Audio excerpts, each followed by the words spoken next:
ഇടയ്ക്ക് ഞാൻ സൂചിപ്പിക്കുകയാണ്, ഈ അടുത്ത കഴിഞ്ഞ പെരുന്നാളിന്റെ അന്ന്, വലിയ പെരുന്നാളിന്റെ അന്ന് പലരും എന്നോട് മസ്അല ചോദിച്ചു. എന്താ മസ്അല ചോദിക്കുന്നത്? ഉദ്ഹിയ്യത്തിന്റെ മാംസം നമുക്ക് മുതലാളിമാർക്ക് കൊടുക്കാമോ? ഉദ്ഹിയ്യത്തിന്റെ മാംസം മുതലാളിമാർക്ക് കൊടുക്കാം, പക്ഷേ അതവർക്ക് തിന്നാനേ പറ്റുള്ളൂ, വിൽക്കാൻ പറ്റൂല. അവർക്ക് തിന്നാൻ വേണ്ടി വേവിച്ചിട്ടും വേവിക്കാതെയും കൊടുക്കാം, അവർക്ക് തിന്നാം, മറ്റൊരാളെ തീറ്റിക്കാം. അതേ സമയത്ത് ഒരിക്കലും തന്നെ അവർക്ക് വിൽക്കാൻ പറ്റൂല. നേരെ മറിച്ച് പാവപ്പെട്ട ഒരു ഫഖീറായ മിസ്കീനായ മനുഷ്യനെ നമ്മൾ ഉദ്ഹിയ്യത്തിന്റെ മാംസം കൊടുത്താൽ അയാൾക്കത് വിൽക്കുന്നതിന് വിരോധമില്ല, അയാൾക്ക് വിറ്റ് കാശാക്കുന്നതിന് വിരോധമില്ല.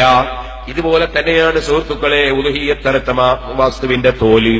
ആ തോൽ ഒരിക്കലും തന്നെ ഉദ്ഹിയ്യത്ത് അറുത്തവര് വിൽക്കാൻ പാടില്ല. അത് മദ്രസക്കും പള്ളിക്കും കൊടുക്കാൻ പാടില്ല. അത് പാവപ്പെട്ടവർക്ക് സദഖയായി കൊടുത്തേക്കണം. അല്ല, നിങ്ങൾ തന്നെ അത് ഉറക്കിട്ടിട്ട് നിങ്ങൾ തന്നെ ഉപയോഗിക്കുകയാണോ, അതിന് തെറ്റില്ല. നിങ്ങൾക്കതിൽ നിന്ന് തിന്നാവുന്നത് പോലെ നേർച്ചയല്ലാത്തതാണെങ്കിൽ നിങ്ങൾക്കത് ഉപയോഗിക്കാവുന്നതാണ്. പക്ഷേ നിങ്ങൾക്കത് വിൽക്കാൻ പാടില്ല. എന്നാ ഉസ്താദെ, ഞാനത് വിറ്റിട്ടതിന്റെ പൈസ ഞാൻ സാധുക്കൾക്ക് കൊടുത്തു, അതും പാടില്ല. നിനക്ക് വിൽക്കാൻ അധികാരമില്ല. സാധുക്കൾക്ക് കിട്ടിയാൽ അവർക്കത് വിൽക്കാം. എന്നാൽ അത് അറുക്കുന്നവർക്കും തോല് പിടിക്കുന്നവർക്കും അതുപോലെ നുറുക്കുന്നവർക്കൊക്കെ കൂലിയായി കൊടുക്കാമോ? അതും കൊടുക്കാൻ പാടില്ല. അവർക്ക് കൂലി വേറെ കൊടുത്തേക്കണം. ഇത് കൂലിയായും കൊടുക്കാൻ പാടില്ല. ഇത് പാവപ്പെട്ടവർക്ക് ധർമ്മമായി കൊടുത്തേക്കണം. അവരത് വിൽക്കുകയോ അവരിഷ്ടം പോലെ ചെയ്തോട്ടെ, നീ അത് നോക്കേണ്ടതില്ല. ഇതതിന്റെ മസലയാണ്. ഇതുപോലെ തന്നെ ഞാൻ പറയട്ടെ, ഉദ്ഹിയ്യത്തിന്റെ മാംസത്തിന് ചില നിയമങ്ങളുണ്ട്, അതേ മറ്റുള്ള മാംസത്തിനില്ലാത്ത നിയമങ്ങളുണ്ട്. ഉദാഹരണത്തിന് ഞാനൊരു ഉദ്ഹിയ്യത്ത് നേർച്ചയാക്കിയാൽ ആ നേർച്ചയാക്കിയ ഉദ്ഹിയ്യത്തിൽ നിന്ന് ഒരൽപ്പം ഒരു കഷ്ണം പോലും എനിക്ക് തിന്നാൻ പാടില്ല. എന്റെ ഭാര്യയ്ക്ക് കൊടുക്കാൻ പറ്റൂല, എന്റെ ചെറിയ മക്കൾക്ക് കൊടുക്കാൻ പറ്റൂല. അതതിന്റെ നിയമമാണ്. ഞാൻ തന്നെ അറുത്ത ഉദ്ഹിയ്യത്താണ്, പക്ഷെ എനിക്ക് തിന്നാൻ പറ്റൂല. ഇതുപോലെ തന്നെ എന്റെ ഭാര്യയ്ക്ക് കൊടുക്കാൻ പറ്റൂല. ഇതുപോലെ നിങ്ങൾ മനസ്സിലാക്കണം സുഹൃത്തുക്കളെ, സക്കാത്തും അങ്ങനെ തന്നെയാണ്. സക്കാത്ത് എന്റെ മകൾക്ക് കൊടുക്കാൻ പറ്റൂല, എന്റെ ഭാര്യയ്ക്ക് കൊടുക്കാൻ പറ്റൂല, എനിക്കെടുക്കാൻ പറ്റൂല. അത് അതിന്റെ അർഹതപ്പെട്ടവർക്ക് കൊടുത്തേക്കണം. എന്നാൽ നിങ്ങൾ നോക്കൂ, സക്കാത്ത് നബി സല്ലല്ലാഹു അലൈഹി വസല്ലം തങ്ങൾ സ്വീകരിക്കൂല, സ്വന്തത്തിലെടുക്കൂല. സക്കാത്ത് നബി സല്ലല്ലാഹു അലൈഹി വസല്ലം തങ്ങളെ കുടുംബത്തിനും പറ്റൂല, തങ്ങന്മാർക്കും പറ്റൂല. ഇതതിന്റെ നിയമമാണ്. ഇതുപോലെ തന്നെ ധർമ്മം ഏത് ഹിന്ദുക്കൾക്കും നമുക്ക് കൊടുക്കാം.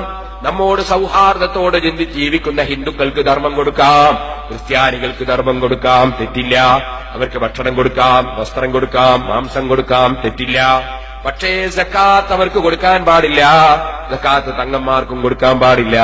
അതേ സക്കാത്ത് തങ്ങന്മാർക്ക് കൊടുക്കാൻ പാടില്ല. കാരണം അത് നമ്മുടെ സ്വത്തിന്റെ ചേറാണെന്നാ പറഞ്ഞത്. ആ ചേറ് തങ്ങന്മാർക്ക് കൊടുക്കാൻ പറ്റൂല. ഇതുപോലെ തന്നെ സുഹൃത്തുക്കളെ, നമ്മുടെ സമുദായത്തിലുള്ള ആളുകളുടെ സമ്പത്തിന്റെ ചേറ് മറ്റൊരു സമുദായത്തിലുള്ള വ്യക്തികൾക്ക് കൊടുക്കുന്നത് പാടില്ല. കാരണം നമ്മുടെ ചേറ് മറ്റൊരു സമുദായത്തിൽ കൊടുക്കുന്നത് മാന്യതയല്ലല്ലോ, ശരിയല്ലല്ലോ. ഇസ്ലാം മാന്യതയുടെ മതമാണ്, സൗഹാർദ്ദത്തിന്റെ മതമാണ്. സക്കാത്ത് ആ മുസ്ലിമീങ്ങൾക്ക് കൊടുക്കാൻ പറ്റൂല. ഇതുപോലെ തന്നെ നിങ്ങൾ മനസ്സിലാക്കണം, ബലിയറുത്ത മാംസം സാധാരണ മാംസം പോലെയല്ല.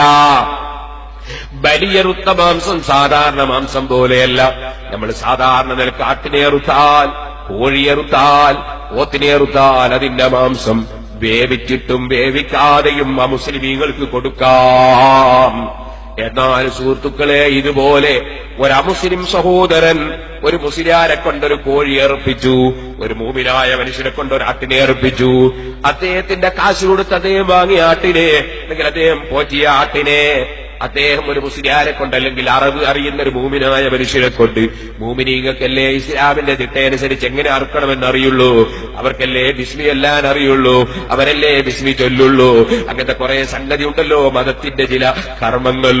ആ കർമ്മങ്ങൾ അനുസരിച്ച്, വിശ്വാസമനുസരിച്ചുള്ള ഒരു മൂമിനായ മനുഷ്യനെ കൊണ്ട് ഒരു മുസ്ലിം സഹോദരൻ കോഴിയർപ്പിച്ചിട്ട് ആ കോഴിയുടെ മാംസം നമുക്ക് തിന്നാൻ തന്നാൽ നമുക്ക് തിന്നുന്നതിന് കുഴപ്പമില്ല, തെറ്റില്ല. നമുക്ക് ഭക്ഷണം സ്വീകരിക്കുന്നതിന് തെറ്റില്ല. കഴുകിയത് ഇസ്ലാമിന്റെ നിയമപ്രകാരമാകണം, അറുത്തത് ഇസ്ലാമിന്റെ നിയമപ്രകാരമാകണം. എന്നാൽ അത് തിന്നുന്നതിന് നമുക്ക് തെറ്റില്ല.